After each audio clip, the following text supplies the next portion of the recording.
खत्म करना ही है।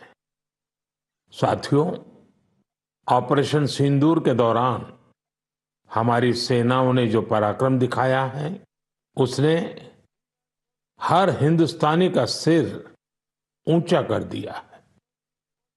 जिस प्रिसीजन के साथ, जिस सटीकता के साथ हमारी सेनाओं ने सीमा पार के आतंकवादी ठिकानों को ध्वस्त किया, वो अद्भुत है। ऑपरेशन सिंदूर ने दुनिया भर में आतंक के खिलाफ लड़ाई को नया विश्वास और उत्साह दिया है। साथियों, ऑपरेशन सिंदूर सिर्फ एक सैन्य मिशन नहीं है। ये हमारे संकल्प, साहस और बदलते भारत की तस्वीर है। और इस तस्वीर ने पूरे देश को देशभक्ति के भावों से भर दिया है, तिरंगे में रंग दिया है।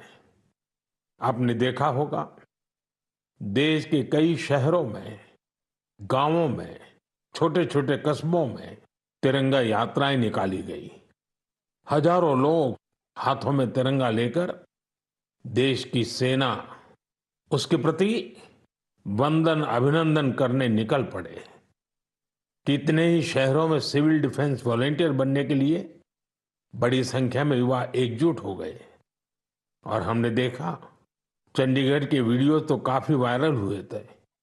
सोशल मीडिया पर कविताएं लिखी जा रही थी, संकल्प गीत गाए जा रहे थे, छोटे छोटे बच्चे पेंटिंग्स बना रहे थे जिनमें बड़े संदेश छुपे थे। मैं अभी 3 दिन पहले बीकानेर गया था। वहां बच्चों ने मुझे ऐसी ही एक पेंटिंग भेंट की थी। ऑपरेशन सिंदूर ने देश के लोगों को इतना प्रभावित किया है कि कई परिवारों ने इसे अपने जीवन का हिस्सा बना लिया है। बिहार के कटिहार में, यूपी के कुशीनगर में और भी कई शहरों में उस दौरान जन्म लेने वाले बच्चों का नाम सिंदूर रखा गया है। साथियों, हमारे जवानों ने आतंक के अड्डों को तबाह किया। यह उनका अदम्य साहस था और उसमें शामिल थी भारत में बने हथियारों, उपकरणों और टेक्नोलॉजी की ताकत। उसमें आत्मनिर्भर भारत का संकल्प भी था। हमारे इंजीनियर्स, हमारे तकनीशियन, हर किसी का पसीना इस विजय में शामिल है। इस अभियान के बाद पूरे देश में वोकल फॉर लोकल को लेकर एक नई ऊर्जा दिख रही है। कई बातें मन को छू जाती है।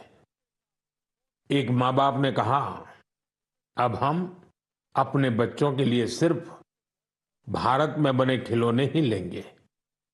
देशभक्ति की शुरुआत बचपन से होगी। कुछ परिवारों ने शपथ ली है, हम अपनी अगली छुट्टियां देश के किसी खूबसूरत जगह में ही बिताएंगे। कई युवाओं ने मेड इन इंडिया का संकल्प लिया है, वो देश में ही शादी करेंगे।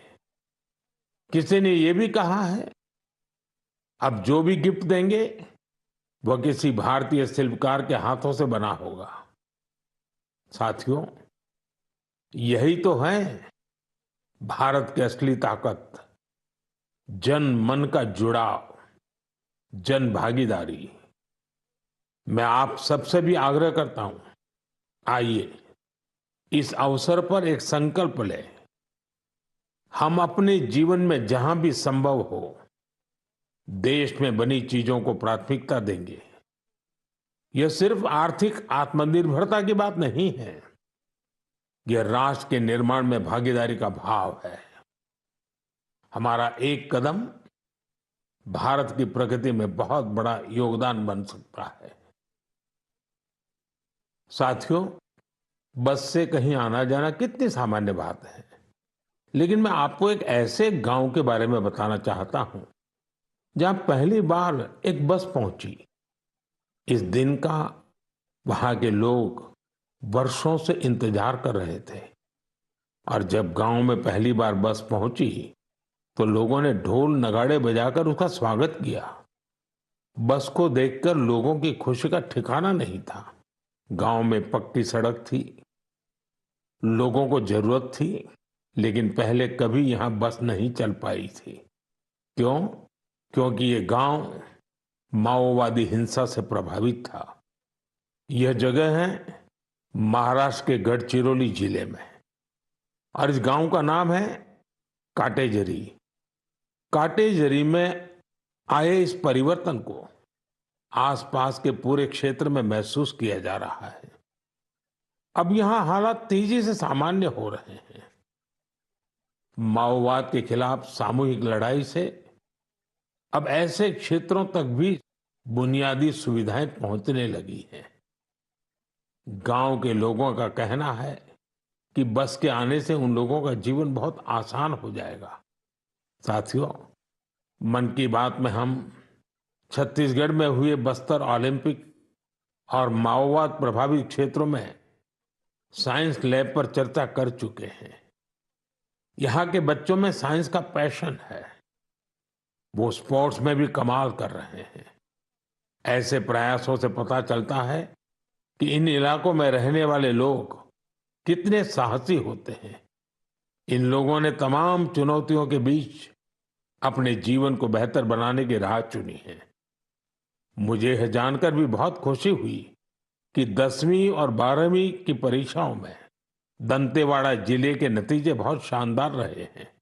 करीब 95% रिजल्ट के साथ ये जिला 10वीं के नतीजों में टॉप पर रहा। वहीं 12वीं की परीक्षा में इस जिले ने छत्तीसगढ़ में छठा स्थान हासिल किया। सोचिए, जिस दंतेवाड़ा में कभी माओवाद चरम पर था, वहां आज शिक्षा का परचम लहरा रहा है। ऐसे बदलाव हम सभी को गर्व से भर देते हैं। मेरे प्यारे देशवासियों, अब मैं लायंस, शेरों से जुड़ी एक बड़ी अच्छी खबर आपको बताना चाहता हूं।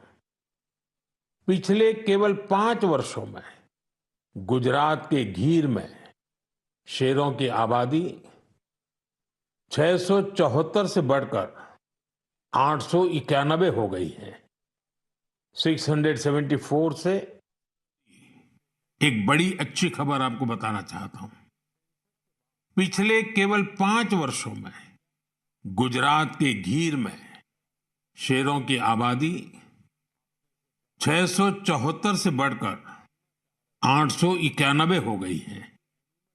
674 से 891। लायन सेंसस के बाद सामने आई शेरों की ये संख्या बहुत उत्साहित करने वाली है।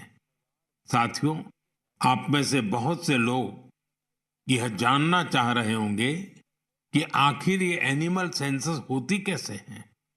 ये एक्सरसाइज बहुत ही चुनौतीपूर्ण है।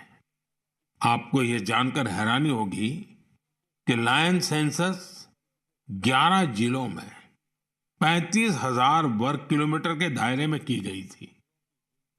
सेंसस के लिए टीमों ने राउंड द क्लॉक यानी 2400 घंटे इन क्षेत्रों की निगरानी की। इस पूरे अभियान में वेरिफिकेशन और क्रॉस वेरिफिकेशन दोनों किए गए। इससे पूरी बारीकी से शेरों की गिनती का काम पूरा हो सका। साथियों, एशियाटिक लायन की आबादी में बढ़ोतरी ये दिखाती है कि जब समाज में ओनरशिप का भाव मजबूत होता है तो कैसे शानदार नतीजे आते हैं।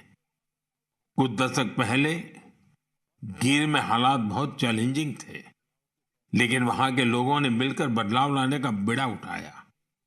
वहां लेटेस्ट टेक्नोलॉजी के साथ ही ग्लोबल बेस्ट प्रैक्टिसेस को भी अपनाया गया। इसी दौरान गुजरात ऐसा पहला राज्य बना जहां बड़े पैमाने पर फॉरेस्ट ऑफिसर के पद पर महिलाओं की तैनाती की गई।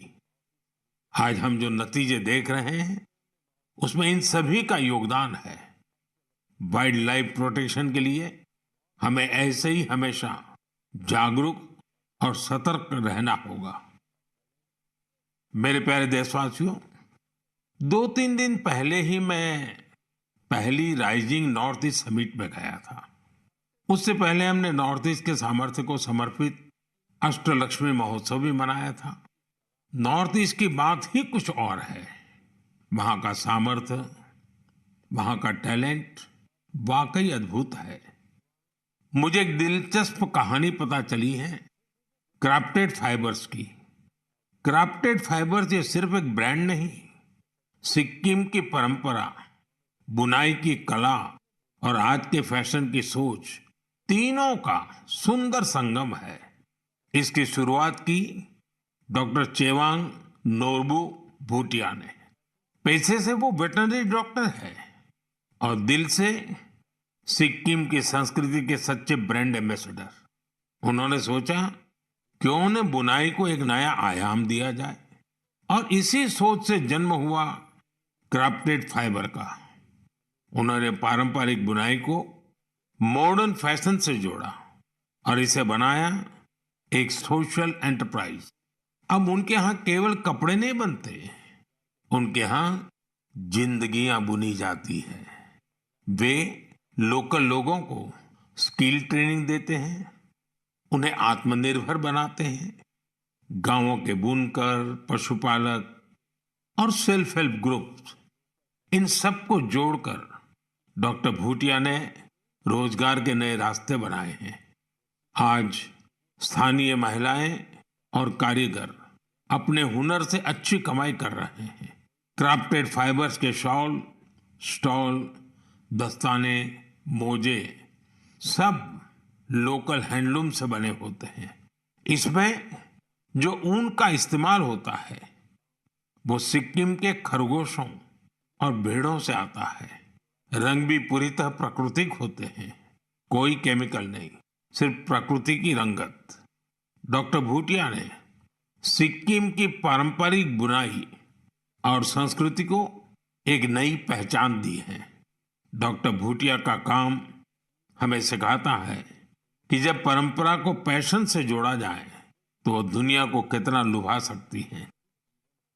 मेरे प्यारे देशवासियों, आज मैं आपको एक ऐसे शानदार व्यक्ति के बारे में बताना चाहता हूं जो एक कलाकार भी हैं और जीती जागती प्रेरणा भी है।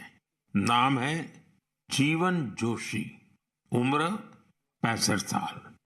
अब सोचिए, जिनके नाम में ही जीवन हो वो कितनी जीवंतता से भरे होंगे। जीवन जी उत्तराखंड के हल्द्वानी में रहते हैं। बचपन में पोलियो ने उनके पैरों की ताकत छीन ली थी, लेकिन पोलियो उनके हौसलों को नहीं छीन पाया। उनके चलने की रफ्तार भले ही कुछ धीमी हो गई, लेकिन उनका मन कल्पना की हर उड़ान उड़ता रहा। इसी उड़ान में जीवन जी ने एक अनोखी कला को जन्म दिया। नाम रखा बगेट। इसमें वो चीड़ के पेड़ों से गिरने वाली सूखी छाल से सुंदर कलाकृतियां बनाते हैं। वो छाल जिसे लोग आमतौर पर बेकार समझते हैं, जीवन जी के हाथों में आते ही धरोहर बन जाती है। उनकी हर रचना में उत्तराखंड की मिट्टी की खुशबू होती है। कभी पहाड़ों के लोक वाद्य यंत्र, तो कभी लगता है जैसे पहाड़ों की आत्मा उस लकड़ी में समा गई हो।